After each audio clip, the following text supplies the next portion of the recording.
Welcome, MHP Rhino Nation, to another episode. Let's get dive deep into MHP's baby. Yeah. Okay, let's unpack this. Welcome back to the deep dive. Hello.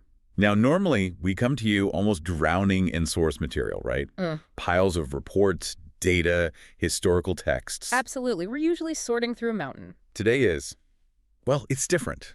Very different. It's actually quite exciting in its own way. We're doing a deep dive, but not into a huge stack of sources. No, it's almost the opposite. It's like conceptual forensics, isn't it? Totally. Our entire source material for this whole exploration is just two things. 2 data points. That's it. The title of an article, The Grievance Engine, Mm-hmm. and where it was published, Psychology Today. And that's our universe for today, extracting everything we possibly can from just that. Minimum material, maximum insight, hopefully. Exactly. So our mission here is to dissect that title word by word and think about the context, Psychology Today, to basically reverse engineer the psychological mechanism it must be describing. We're trying to give you, the listener, a kind of blueprint before the actual article is even in front of you. And, this isn't just some academic game. In today's world, with so much information flying around, understanding how concepts are framed, the words chosen. The nomenclature. Precisely. That's often the quickest way to really get a handle on something complex. Why call it an engine and not, say, a grievance cycle? Why grievance, not complaint?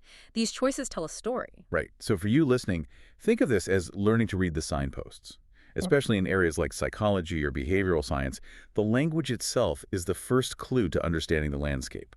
We're diving deep into the system this title implies. So where do we start? Let's take it apart piece by piece. Okay, first piece, grievance. Now, casually, we might just think that means, being annoyed or having a complaint. Right, like I have a grievance with this cold coffee. Exactly. But in a psychological context, especially showing up in Psychology Today, that word grievance carries a lot more weight, doesn't it? What's the real distinction? The absolute core difference, I think, is the element of injustice. A complaint is simply stating dissatisfaction, my coffee is cold. But a grievance that's rooted in a feeling of deep resentment over something perceived as unfair. Unfair treatment, unfair action. Yes.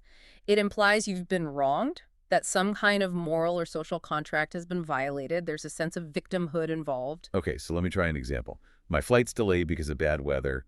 That's annoying. It's a problem. I might complain.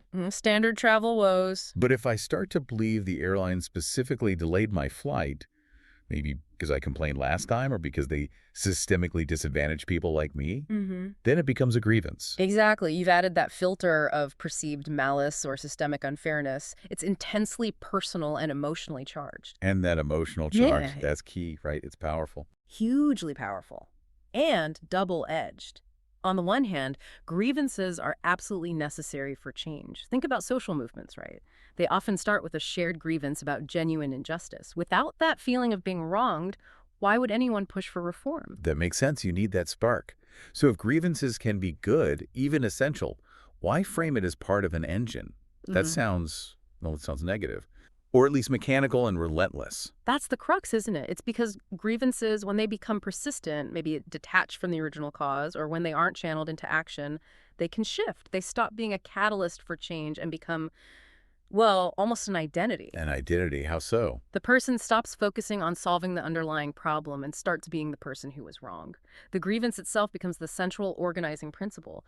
All that energy from the perceived injustice sort of tethers them psychologically to that moment, that feeling. Wow. Okay, Yeah. and if it becomes an identity, it needs upkeep. It needs fuel. It needs constant validation, a steady input of perceived wrongs to justify its own existence. Which leads us perfectly to the second word. The engine. The engine, yeah. This is where the title really takes off, I think, because engine implies something very different from just a feeling or even a recurring thought pattern. Right. It's not passive. It's not a grievance puddle or grievance cloud. Exactly. It's not a cycle, not a spiral even, an engine. What does an engine do? It requires fuel, it needs ignition, it generates power, and crucially, it produces a consistent, maybe even measurable output. It's systematic, it's designed. It suggests intention, or at least a highly structured process. Yeah. Not just random bad feelings popping up. Precisely. The word engine forces us to think about optimization. It suggests the production of grievances is somehow efficient. We're not talking about occasional irritation, we're talking about an assembly line for resentment. A finely tuned machine, maybe even self-correcting, that takes some raw input, a small slight, a perceived disadvantage, and churns out high-grade indignation. That's a great way to put it. High-grade indignation as the primary output. Okay, so here's where it gets really interesting for me, this title. Does it suggest the engine runs on external stuff? Like the world just keeps feeding it bad things? Right. Or is the engine primarily internal? Is it about how our brains process things? That's the core tension, isn't it? The article itself would have to clarify that. But No. the context, Psychology Today, and the word engine itself, they strongly hint towards an internal mechanism being primary. Why engine specifically? Because an engine is usually a contained system. Yes, external events might provide the initial spark, the raw material, maybe, but the efficiency, the relentless production, the optimization, that suggests internal architecture. Think about it. If the world suddenly became perfectly fair tomorrow, Right. a truly efficient internal grievance engine wouldn't just shut down. It would likely find unfairness in how quickly things improved or why it didn't happen sooner, or maybe focus on past unfairness with even more intensity. The engine itself generates the need. So putting it all together then, a grievance engine is likely describing a psychological system, maybe with social or even technological components feeding into it, that's designed, or has perhaps evolved, to very efficiently and continually turn the experience of specific injustices, Real or perceived. right, into a pervasive, structured, predictable state of ongoing grievance. It's a machine built for keeping the feeling alive, not for resolving it. That transition from a sporadic complaint to a structured, predictable emotional output, that's the power move suggested by the title alone. The engine's success is measured by its consistent RPMs of resentment. Okay, let's bring in the context now. If the title Grievance Engine is like the chassis and the blueprint, then the fact it's in Psychology Today is like the user manual, telling us the key components are probably cognitive or behavioral. Absolutely critical point. All right. Because it's published there, we know we're primarily looking at mental machinery, not just, say, a political analysis or an economic argument, though those might be triggered. Right. The focus has to be on psychological mechanisms. The fuel for this engine isn't just bad luck out there in the world. The implication is that the fuel is processed, maybe even generated, by things like cognitive biases, mental habits, the amazing, sometimes frustrating ways our brains work. What's fascinating here is the location, the source. It immediately points us towards specific psychological parts, the high-efficiency components that could plausibly keep this kind of engine running systematically. We need things that turn isolated negative events into self-feeding loops. Right. If we were trying to build a machine, like intentionally design something to maximize human dissatisfaction based on perceived wrongs, what parts would we need? I think there are 3 core psychological mechanisms that seem like prime candidates. They feed each other beautifully in a dark sort of way. Okay, lay them out first. Component number 1. Let's start with what keeps the engine hot, what ensures it never really cools down. That would be rumination. Rumination. Okay, most of us have felt that, right? That awful mental hamster wheel replaying negative stuff over and over. It's more than just remembering something bad. Rumination is the process of continuously focusing on the distress itself, or on the perceived causes and consequences of negative experiences. Think of it as the engines. Fuel pump and heat exchanger combined. Ooh, I like that. Fuel pump and heat exchanger. Why? It doesn't just hold the fuel, the memory of the grievance. It actively circulates it, keeps it hot, keeps it pressurized. Instead of thinking about an unfair event once, say, okay, that was unfair because of X, and then moving to solve X or accept it. The ruminator replays it endlessly. 1,000 times, pulling apart every detail, exploring every possible negative meaning, extracting the maximum emotional pain from every angle. What if I had said this? Why did they do that? What does it mean about me? What will happen next because of it? The efficiency is kind of terrifying when you put it like that. It bypasses the normal fading of memory, doesn't it? Yeah. Something from years ago can feel raw, like it just happened. Precisely. It keeps the grievance emotionally vivid now. That constant internal heat is exactly what the engine needs to maintain its operating speed. It's incredibly costly in terms of cognitive load and emotional well-being. Yeah, exhausting. Totally exhausting. But for the grievance engine itself, rumination provides stability. It guarantees a renewable energy source generated internally. Okay, wait. If rumination is the fuel and the heat, what stops it from just burning out? Don't you eventually run out of angles on the same old injustice? It seems like you'd hit diminishing returns of misery. Good point. You need fresh input, or at least validation that the old input is still relevant. And that brings us to the second crucial component, This acts like the engine's highly selective input regulator. Input regulator. Yes, confirmation bias. The engine knows it needs validation to keep running smoothly, to justify those high RPMs of resentment. So confirmation bias ensures it actively seeks out, notices, and remembers information that confirms the pre-existing sense of injury or injustice. Ah, okay. So confirmation bias is like the air intake filter on this engine, but it's designed to let in only the toxic air and filter out anything fresh or clean. Perfect analogy. If the engine's core belief is the world or this specific person or this system is fundamentally unfair to me, then confirmation bias scans all incoming data news articles, social media posts, a weird look from a colleague, a delayed email response, anything for evidence that supports that belief. Right. And crucially, it filters out or dismisses information that contradicts it. Evidence of kindness, complexity, mitigating factors, potential for resolution that gets ignored or explained away. I can totally picture that. Someone with a running grievance engine gets a flat tire. A normal response might be, ugh, bad luck, gotta fix this. Right. Annoying, but random. But the grievance engine, primed by confirmation bias, processes it as, see, more proof. The universe is actively conspiring against me. This just confirms everything I already knew about how things always go wrong for me. The flat tire isn't just a flat tire, it's evidence validating the entire system. That's the dark genius of it. It's a system optimized to find malice, to find injustice. It ensures a continuous supply of high-quality, validated fuel for the rumination furnace. Rumination keeps the grievance hot. Confirmation bias ensures only fuel that supports the grievance gets in. It prevents unwelcome truths like maybe it was just a nail, or maybe you're actually quite lucky in other ways from disrupting the system. Okay, so we've got the heat from rumination and the validated fuel from confirmation bias. But what keeps the engine running, even if, objectively, things start getting better? What ensures it never reaches a state of, like, satisfaction or resolution? There must be something else keeping the pressure up. Ah, there is.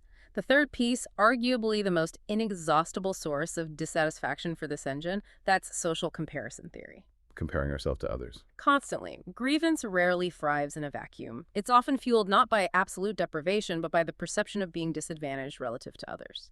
Social comparison acts like the engine's pressure valve, but one that's designed to never fully release the pressure, always maintaining a level of frustration. A pressure valve guaranteeing eternal frustration. Wow. That's bleakly brilliant. Why is social comparison so perfect for this engine? Because it's endlessly renewable. You literally can never win the comparison game if the engine doesn't want you to. Yeah. Even if the person running this engine achieves significant success, gets the promotion, buys the bigger house, whatever, Right. the engine using social comparison just shifts the benchmark. It finds someone else who got a better promotion or a bigger house, or who seemed to achieve it with less effort, or who looks happier on Instagram. That disparity isn't seen as motivation or just variation. It's processed as more evidence of unfairness. Why them and not me? Why was it easier for them? So the engine hijacks the natural human tendency to, see how we're doing compared to the group and optimizes it purely for generating resentment. The target is always moving, ensuring the engine never reaches a state where it could logically say, okay, things are actually pretty fair now. Put them together, and you have a terrifyingly effective loop. Rumination keeps the past injustice burning hot internally. Confirmation bias filters the present, letting in only validating evidence. And social comparison ensures the future always looks relatively disadvantageous. It's a closed system, almost perfectly designed for self-perpetuating misery. This loops back to the scale question again. Is psychology today likely talking about this as just an individual pattern, a personal psychological struggle? Or is it hinting at how these individual engines get, plugged into a larger grid?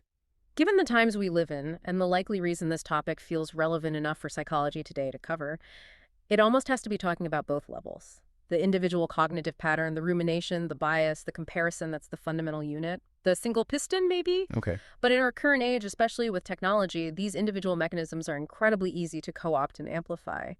The internal engine is basically offered a supercharger by the external environment. So things like social media algorithms or certain kinds of media outlets, They don't necessarily create the initial grievance, but they provide the perfect infrastructure to boost the engine's performance. Exactly. They can connect lots of individual, maybe low-level personal engines running on similar grievances. And wire them together into a massive, high-voltage network of shared outrage. Right. The collective engine runs hotter, faster, and is much, much harder to ignore or contain. Okay, so we've looked at the potential parts, the fuel sources. Now, the big engineering question.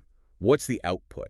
What does this grievance engine actually produce? Well, thinking logically, the output can't be resolution, right? No, because if it resolved the grievance, the engine would stop. Its purpose seems to be perpetual motion. So the output has to be something that in some way feeds back into the system or at least sustains its operation. The most obvious outputs are probably sustained resentment, anger, maybe bitterness. Yeah, and increased polarization seems like a big one. The world gets neatly divided. People who understand and validate my grievance, Yep. allies, fellow engine operators, and people who don't, the enemy, the dismissive, part of the problem. Absolutely. That polarization, while maybe emotionally draining, strongly reinforces the engine's core premise and makes it harder to consider alternative viewpoints. It locks you in. But is there a less obvious output? Yeah. Something that might explain why someone would, consciously or unconsciously, keep this engine running despite the misery? You mentioned identity earlier. Yes. I think that's potentially the most profound and probably central output the article would explore. Identity construction. Tell me more about that. How can churning out unhappiness actually be beneficial in a twisted way? Because for some, maybe many, the grievance engine doesn't just produce negative feelings. It produces a powerful sense of meaning, purpose, even community. Identifying as someone who is perpetually wronged, as a victim of systemic unfairness. It provides answers. It provides clarity, doesn't it? It explains failures. It wasn't my fault. The system is rigged. It justifies negative emotions. Of course I'm angry, son. Look what was done to me. Yeah. It defines who you are in opposition to the perceived oppressors. And it instantly offers a community, others running the same engine, validating each other's output. Being wronged becomes almost a calling. A vocation of victimhood.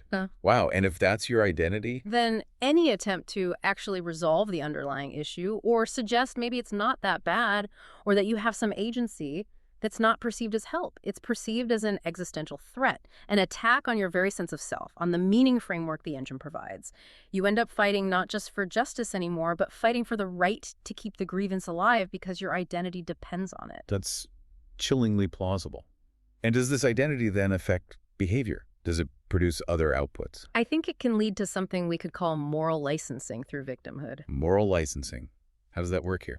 Well, if the engine is constantly humming, constantly validating the idea that you are fundamentally and systematically wronged by the world or by specific groups, Right. it can create a sense that the normal rules don't apply to you. Since the world is unfair to you and you're the designated victim, perhaps your own actions, even if they're aggressive, unfair to others, polarizing, destructive, feel justified. They become necessary countermeasures against the perceived oppressive system. So the engine isn't just consuming fuel. Its exhaust is actively polluting the social environment, but the driver feels righteous about it because the engine tells them they're the victim. Exactly. The engine produces unhappiness, yes, Yeah. but it also produces a feeling of righteousness, which is a very powerful psychological reward, maybe the most powerful. Okay, this connects directly to the so what for today. Yeah. Why would Psychology Today publish this now? It feels like you're saying the modern world, especially the digital world, has basically perfected the conditions for this engine. It feels that way, doesn't it? The modern information ecosystem seems almost purpose-built to fuel the grievance engine. Think about algorithms on social media platforms. It's their goal. Engagement, right. Keeping your eyes on the screen. They don't really care about truth or nuance or resolution. They care about what keeps you clicking, scrolling, reacting. And what drives engagement better than strong emotions? Exactly. Especially outrage, validation of your group, and the feeling of persistent injustice. These things generate very high, very sustained engagement. So if the external engine, the tech platform, is optimized for engagement, it learns to feed the internal engine precisely the fuel it craves. It's a perfect codependent feedback loop. The algorithm exploits your confirmation bias by serving you content specifically tailored to validate your existing sense of being wronged. It connects you with others running the same grievance program. It amplifies signals of injustice and filters out complexity or counter-evidence because those things are less engaging. We could even use mechanical terms for that loop, couldn't we? The platform sort of measures the idle speed of your personal grievance engine, how quickly you react to things. Mm-hmm. And then it tweaks the fuel mixture, the information feed, to keep that idle speed high if you start to calm down, if the engine slows. The algorithm injects a high-octane dose of something particularly outrageous or validating to spool it back up again. Engineered emotional instability. Designed thermal runaway. The internal engine provides the heat, rumination. The external digital engine bumps in pure oxygen. Optimize outrage content. And the goal isn't progress or understanding. The goal is just to keep the needle in the red zone, because that's where the attention and often the money is. The grievance engine, in this view, isn't just a personal failing. It's a highly profitable mechanism when scaled up. Which really underlines the point. Some systems seem built not to solve problems, but to keep the feeling of the problem intensely alive. A masterpiece of dark psychological engineering, perhaps. Okay, so for us, for the listener trying to navigate this implies we need some personal diagnostics. How can you tell if your own way of consuming information, your own thought patterns, are maybe unintentionally feeding a personal grievance engine? That's the practical takeaway, isn't it? The diagnostics should probably focus on the efficiency and the output, not just whether you feel bad sometimes. First, maybe check for habitual outrage seeking. Meaning? Are you consistently drawn to, or do you prioritize news sources, social feeds, or conversations that primarily confirm your worst fears and feelings of unfairness? Especially over sources that might offer more complex, less emotionally satisfying, maybe even slightly boring perspectives or signs of slow progress. Right. Is your information diet optimized for indignation? Second diagnostic. Check the cognitive load. Where is most of your mental and emotional energy going? If a huge chunk of it is spent ruminating about large-scale systemic issues you feel powerless over, or replaying past slights endlessly without moving towards any kind of resolution or acceptance. You might be fueling one of these high-efficiency engines. And you're paying the price in terms of mental bandwidth and emotional exhaustion. The engine is running hot, and it's burning you as fuel. Okay. And third, check the output utility. The energy generated by your sense of injustice. Where does it actually go? Is it channeled into constructive action, even small things like learning more, changing a personal behavior, setting a boundary, engaging in respectful dialogue? Or does it mostly just cycle back internally, leading to more feelings of helplessness, anger, exhaustion, and polarization? That's a key distinction. Critical analysis of real injustice should ideally lead outward towards solutions, however small. The grievance engine seems to lead inward, just reinforcing the state itself. Exactly. The engine thrives on simple black and white narratives, us versus them, always unfair. Complexity is like throwing sand in the gears. Which brings us back to that crucial question.